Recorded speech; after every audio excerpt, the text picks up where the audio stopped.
Здравейте, казвам се Гео Славов и това е моята история и моят Nissan S13. Това е до голяма степен колата, която съм искал да имам като дете, поради простата причина, че където живееха баба ми и дядо ми, доста често ги посещавах и в квартала имаше същата кола, това говорим за средата на 90-те години, само че червена. Нещо, което тогава ме впечатли страшно много, бяха дигащите фарове. Колата виждах в известно време в годините и в един момент изчезна. След това не бях виждал много дълго време нищо подобно и в един момент излезна, по спомен, Need for Speed Underground 1 и едната от колите, които можеше да си купи човек и да играе в играта, беше точно такава. Колата беше относително бюджетна, обаче беше достатъчно бърза и затова колата, с която играх, беше същия цвят, същите джанти. Доста време прекарах ли в играе на тази игра и в един момент, в който почна наистина се интересувам от коли и да се занимавам с коли по-надълбоко, да кажем, и реших да си купя кола, която ми харесва. Започнах да търся, гледах по-скоро BMW M3, M5 и подобни, които са доста достъпни в Европа до известна степен. Но съвсем случайно намерих тази кола в съседния град, в който живея в Германия. Реших да я купя. Като цяло, идеята ми за тази кола никога не е било да бъде чисто пистова кола или кола, която карам цяло събота неделя. Идеята беше да си направя кола, която да бъде готова, да може да се ползва като истинска кола, стрит кола с пълно обзавеждане, доскоро имах и климатик даже. И затова се спрях на нея, като в един момент реших, че ще карам повече писта, и дрифт евентуално. И нивото беше такова, че когато да речем дрифт е след 5 дена, 10 дена или другия месец или трак дей, колата се състояние да просто запаля и да отида. Има достатъчно место да си нося нужните инструменти, екипировка, каски, ръкавици и така нататък, които се ползват на место. Горе-долу това е историята от 2012, от средата до ден днешен. Концепцията не се е променяла. Съответно, както казах, 2012 година купих колата в Германия. Покарах около година. Тя беше с пукана глава, като я купих, но реших въпреки това да я купя, понеже имаше доста ценни части. Покарах година, след това се стигна до TÜV, което е доста, да кажа, сложна ситуация в Германия да се регистрира такъв тип кола. Понеже изискванията в Германия са всичко, което е различно стандартно, трябва да бъде многократно преглеждано, трябва да бъде узаконявано и е страшно трудно и скъпо, което не е лошото. Пратих колата в България, покарах я няколко години, като си се прибирам на отпуска, с оригинален двигател 1.8, оригинална мощност и колата беше окей, но в един момент стана слаба и реших, че искам да попроменя това. Съответно, почна да гледам моделите следния, които са в същия клас S6, какво мога да взема от тях, за да направя колата по-добра. По колата има част от S15, S14, S14A, Skyline, 300ZX, R32 Skyline. Реално от Nissan OM частта има доста голям избор, чрез който човек може да се направи доста добра трак кола, която да може да се представя доста добре на писта и на тракта и на дрифта и дори, а в същото време да може да се кара и съвсем спокойно из града и да изпълнява всички нужди, които човек има. Това е като цяло концепцията на колата. След като покарах няколко години в оригинален вид, почнах да си търся неща, които да подобрят до известна степен колата. Първото нещо беше окачване D2 Racing Street серия, което промени колата страшно много и по мое мнение това е една от колите от платформите, които реагират най-добре към модифициране и с страшно малко инвестиция, страшно малко време и усилия може да се изкара страшно много потенциал. Следващото нещо, което забелязах като сложих окачването е, че трябва хубав шпер диференциал. За съжаление беше доста трудно да се намери и нещото, което открих беше диференциал от S14A, мисля, че беше, който е виско. Съответно тогава го шимнах, за да може да има по-голямо заключване и да мога да карам на писта. Покара го няколко години, но в един момент не издържа и трябваше да мина нещо друго.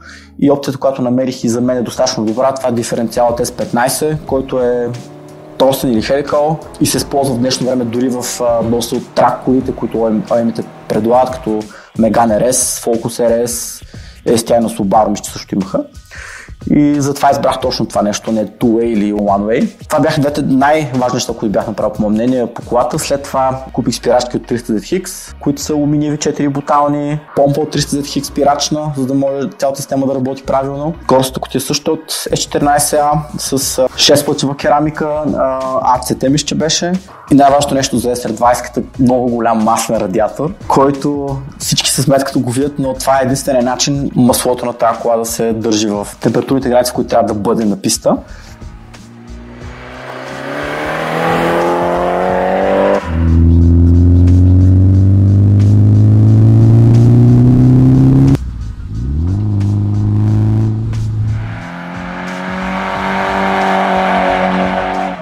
което в един момент двигателя беше малко по-слаб това, което очаквах. Значи според мен двигателя, който е правилен за колата и за шасито, това е SR20, не K24, не C18, не LS, не 2JZ и затова двигателя е избран специално с цел. Покара го стандартен, стоков, може би няколко месеца, може би година беше. След това реших да го ревизирам. Нямах достатъчно време да го направя сам, затова потърсих човек, който може да го свърши. Оставих двигателя пред него. За съжаление, първият трак, който исках да карам, тръгна с колата на ход. И за съжаление, на половината от разстоянието двигателя просто финишира, тъй като имаше проблем с масната система на двигателя. Това беше реално край на оригиналната SR20. След това реших да се обадя на моя стар приятел, който познах от много време и не бях виждал доста време, за съжаление тогава. Това е Жоро Ходжев и точно затова в момента сме в неговия сервис, Full Throttle Motorsport. Като цяло избрах него, защото той е човек, който има опит с двигателя, достатъчно грамотен е, за да знае кое е правилно и кое не и да няма нужда да му обяснявам какво точно трябва да правя, просто да му кажа какво искам, а той намира начин да го направи. Съответно, от стария двигател, нещата, които може да ползвам или изобщо бяха в състояние да бъдат ползвани, бяха блока и главата, като под блок и главен предвид само отливките. Всичко останало беше просто нямаше как да се използва отново. Мислихме доста как да продължа с проекта и решението беше ковани бутала, ковани биели, нов колянов вал, разпределителни валове. Общо взето всичко, което човек може да намери за този двигател, като туйни част и изпитана и доказана, го купих и реално това в момента е двигателя, който карам. Жоро го прави преди около 2 години. От тогава насам като чук се на дърво. Нямам някакви оплаквания. Най-доброто нещо, което аз виждам след това цялото нещо е, че колата е сигурна, не се притеснявам като трябва да карам някъде.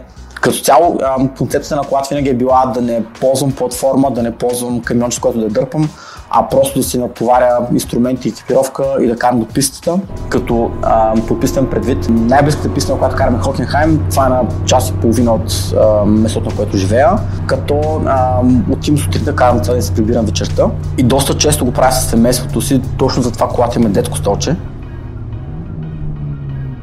Най-често карам Nürburgring в Германия, понеже там има най-много тракни, на които човек може да отиде да кара, с съответно регистрирана кола, стрит кола, разстоянието 400 км и повечето пъти тръгвам рано сутрин и се връщам късно вечер, което означава, че горе-долу за един ден минавам над 1000 км, като може би над 200 на пистата през деня. И затова за мен най-важното нещо е колата да е сигурна и да не се притеснявам дали ще се прибера. Съответно, това е реално целта на колата. Следващата година планирам да участвам в няколко дрифтея, които в Германия са малко по-различни от тези, които познаваме тук, понеже там се кара основно на мокра писта и стресът за колата е по-малък, съответно разход на гуми е малък и ще пробвам да видя, може би ще ми хареса.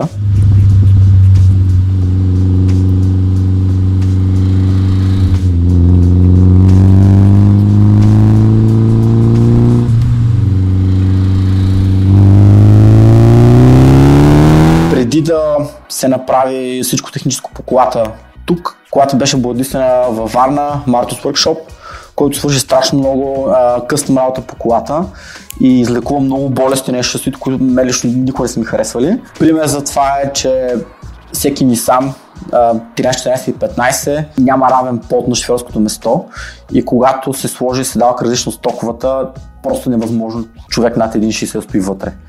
При мен пода е равен и седалката е директно закрепена за пода и има същото положение като заводската. Като цяло това е спецификацията. Има страшно много къстъм неща, но идеята на това кола да изглежда възможно най-заводска на външен вид.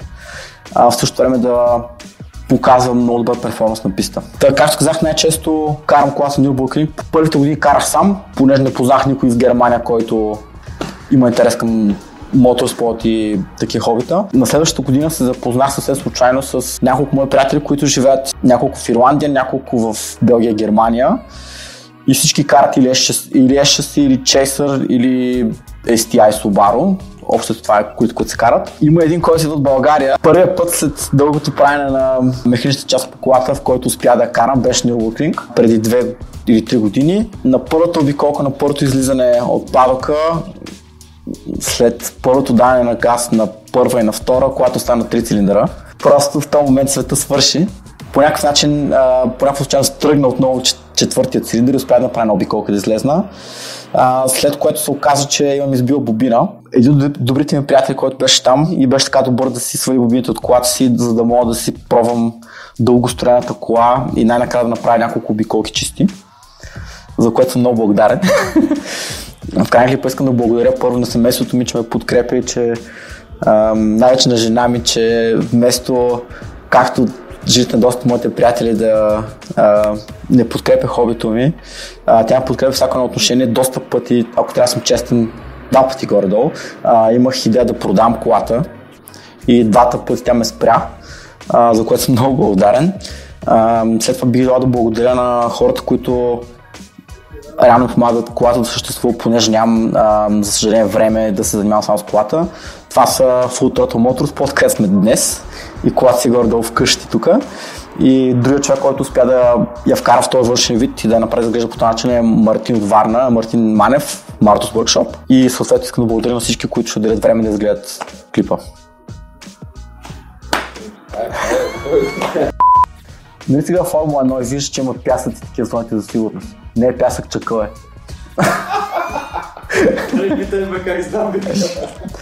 Тук отпред на ножа се вижда, тук по джаките се вижда. Има една крива даже. Трябва да я спра при да си прибра. Не. Това е записано. То всичко, да, всичко е. Понеже всичко е направено в детайл и помислено как ще се ползва и каква ще е целта. Какво беше това, брат? Браво. Това какво беше? Другото место, на което карам най-често Nürburgring, за съжаление, това беше G-класа. това беше Велс Мак. Торсен диференциал S15, D2.